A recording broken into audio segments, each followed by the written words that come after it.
Hello dear students, most welcome all of you in Super 90 classes.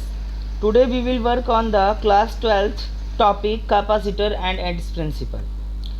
ये class ICSE, ISC and CBSE सभी class के students के लिए बहुत ही इम्पॉर्टेंट होनी है।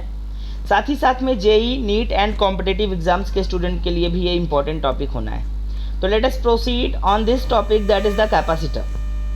कैपेसिटर क्या होता है? कैपेसिटर एक ऐसा डिवाइस होता है जो किसी भी स्पेसिफिक ऑब्जेक्ट को होल्ड करने की एबिलिटी कंटेन करेगा, ठीक है।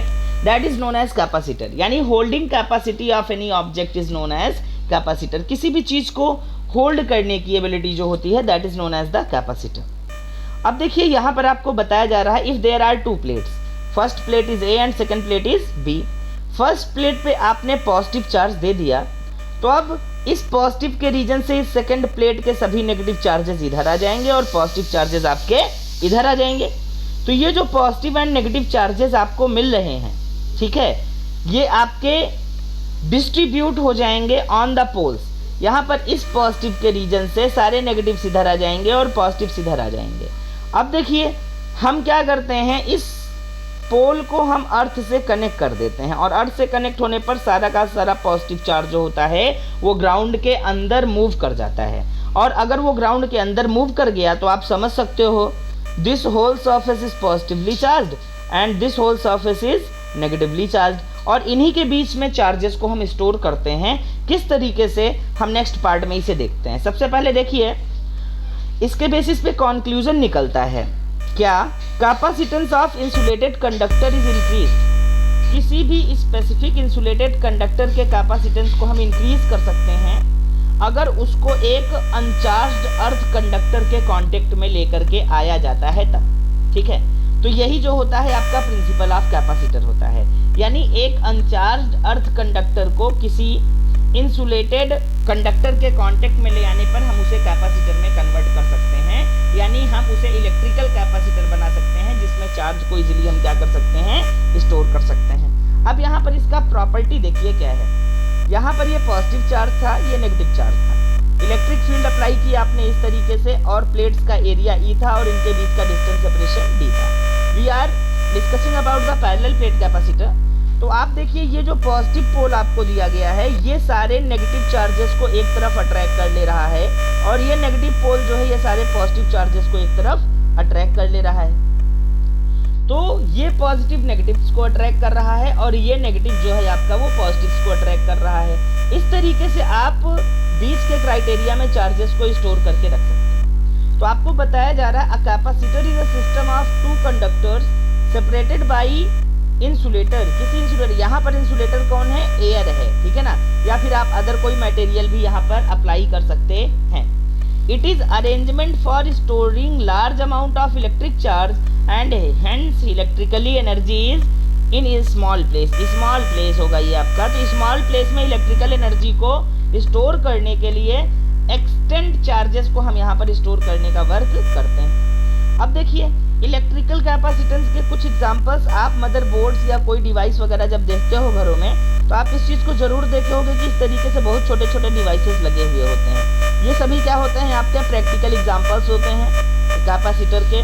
सबका अपना अलग अलग पावर होता है और उस पावर के बेसिस पे इनको हम यूटिलाइज किया करते हैं। अब आता है electrical capacitor. Electrical capacitor electricity को होल्ड करने वाला जो कैपेसिटर होगा that is electrical capacitor. But electricity को कौन होल्ड करेगा, जो चार्जेस को होल्ड करेगा, because electricity is generated because of the charges. तो यहाँ पर क्या बताया जा रहा है, the ability of a conductor to store electric charge. क्यों? क्योंकि इलेक्ट्रिसिटी को कौन कंटेन करेगा, जो इलेक्ट्रिक चार्जेस को होल्ड करेगा।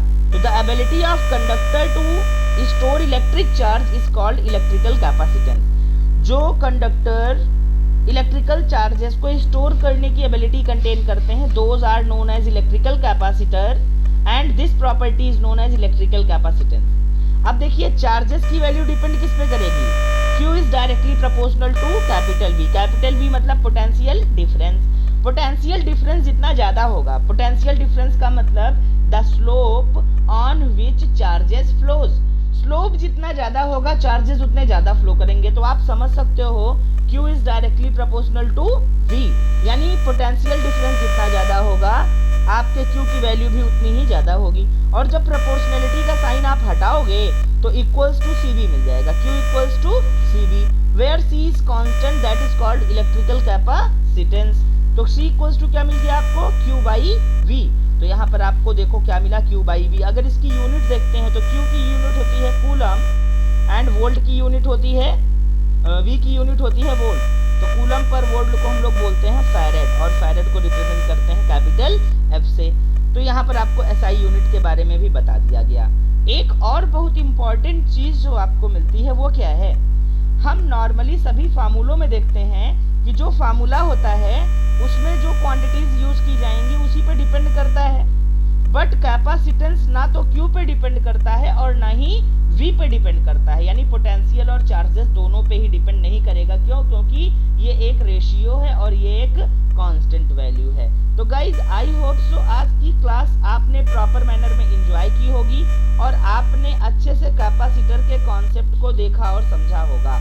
आपको जो भी चीज़ें अच्छी लगी इसमें उसको एक्सेप्ट करिए, जहाँ पर चीज़ें थोड़ी सी प्रॉब्लमेटिक हैं उसको हम लोग अगले कॉन्सेप्ट में क्लियर करेंगे। Okay guys, this is sufficient for today's class. Stay tuned with Super 90 classes and increase your knowledges. हम आपके लिए ऐसे ही मोटिवेशनल वीडियोस बनाते रहेंगे, अच्छे वीडियोस आप तक प्रोसीड करते रहेंगे। जिसको अगर आपको अच्छा लगता है तो आप उसे लाइक करें, सब्सक्राइब करें और आप अपने मैक्सिमम फ्रेंड्स के बीच में उसे शेयर करें। Thank you guys, thank you all.